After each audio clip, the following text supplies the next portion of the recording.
नमस्कार दोस्तों, आप सभी विद्यार्थियों का परीक्षा कुल के यूट्यूब चैनल पर हार्दिक स्वागत है।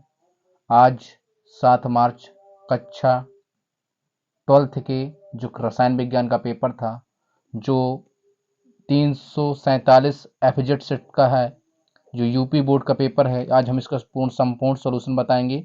जिसमें से रसायन विज्ञान किस सब्जेक्ट का है? रसायन विज्ञान का। पहला प्रश्न है, बहुविकल्पी एमसीक्यू पूछे जाते हैं 6 ठो।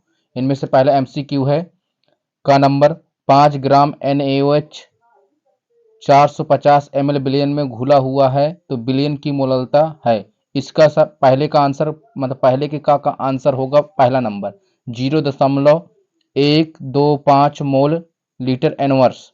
दूसरा प्रश्न है हमारा, संकुल K3CO बड़े कोष्टक के अंदर CO, छोटे कोष्टक के अंदर C2O4 का होल थ्राइज, बड़े कोष्टक बंद में कोबाल्ट की ऑक्सीकरण संख्या, इसकी ऑक्सीकरण संख्या 3 होती है।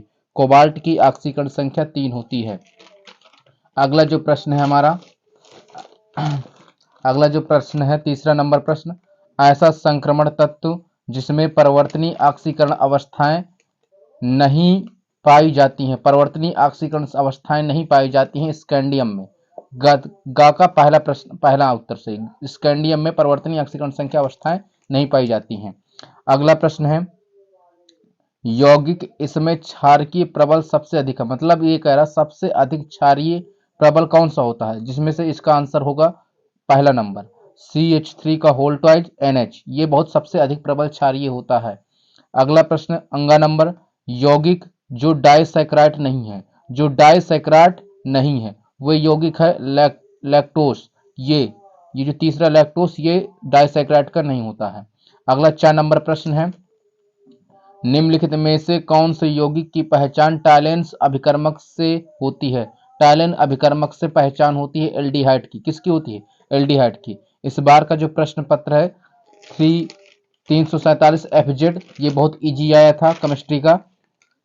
अब अगला जो प्रश्न दूसरा नंबर का, यहाँ से प्रश्न आपके स्टार्ट होते हैं 2-2 नंबर के, जिसमें से आपको पूछा गया था कि ये 30 ग्राम एथिलीन ग्लाइकॉल C2 कोष्टक के अंदर C2H6O2 को 450 ग्राम जल में मिलाया जाता है तो गणना कीजिए बिलियन के हिमांक का अवमानन। बिलियन के हिमांक में अवनमन ज्ञात करना था, बिलियन का हिमांक ज्ञात करना था। अगला जो प्रश्न है, निम्नलिखित पदों को परिभाषित कीजिए। देखो, मोलंस और मोललता की परिभाषा पूछी, कितना इजी पेपर आया था।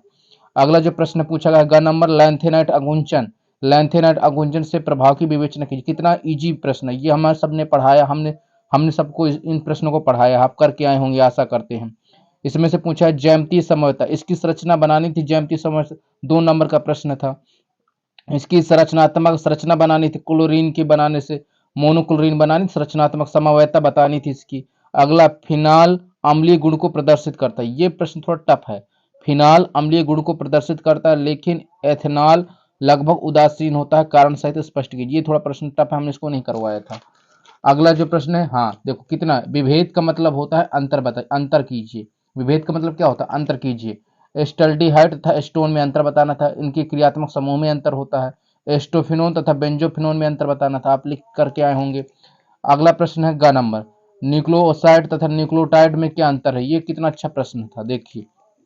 अगला है प्रश्न नंबर चौथे का, बिलियन की परिभाषा बताओ। बिलियन की परिभाषा पूछी इस बार, बिलियन की परिभाषा जो कभी आज तक नहीं पूछा, इस बार पूछा। बिलियन की परिभाषा पूछी, किसी बिलियन के सांद्रण को कितने प्रकार से व्यक्त कर सकते हैं, उदाहरण से समझाइए। इतना इजी प्रश्न है, 3 नंबर का प्रश्न है, देखो आया है।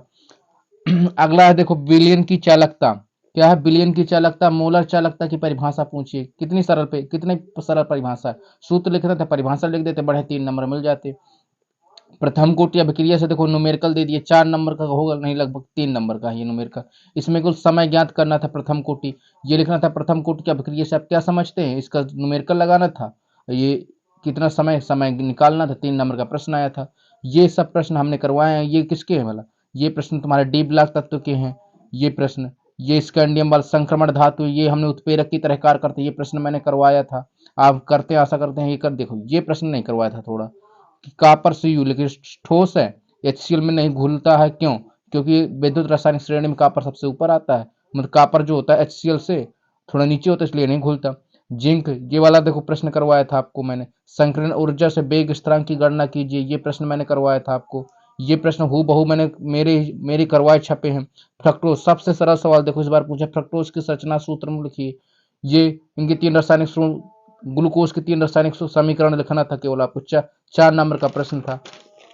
ये क्या होता है जब केवल समीकरण, ये कितने छोटे छोटे प्रश्न है, ये बढ़िया से आप करके आए होंगे आशा करते हैं। ये देखो आईयूपीएससी पूछ लिया इस बार। आईयूपीएससी कभी नहीं ज्यादा पूछता था कार्बनिक, मैंने सुबह ही कहा था कि एल्कोहल से पढ़ के जाना, ईथर से पढ़ के जाना, कीटोन से पढ़ के जाना, एल्डिहाइड से, ये सब देखो कितना है। आईयूपीएससी कितनी सरल पूछा है, 6 है, 4 नंबर की पूछा है, 4 ये फिर इसको करके आते आप। ये देखो कितनी अच्छी रासायनिक समीकरण देना था केवल हम कितना सरल पेपर आया था, आप लोग नहीं करके आए होंगे और जो पढ़ा होगा जिसने वो करके आया होगा। कितना इजी पेपर आया था। तो हम आशा करते हैं कि आपका पेपर जो है बहुत अच्छा गया होगा और बहुत अच्छे नंबर प्राप्त करेंगे। वीडियो देखने के लिए धन्यवाद। जितना ज़्यादा से ज़्यादा हो सके चैनल को सब्सक्राइब करें, लाइक करें, कमेंट करें और बेल आइकन प्रेस कर दें। Thank you.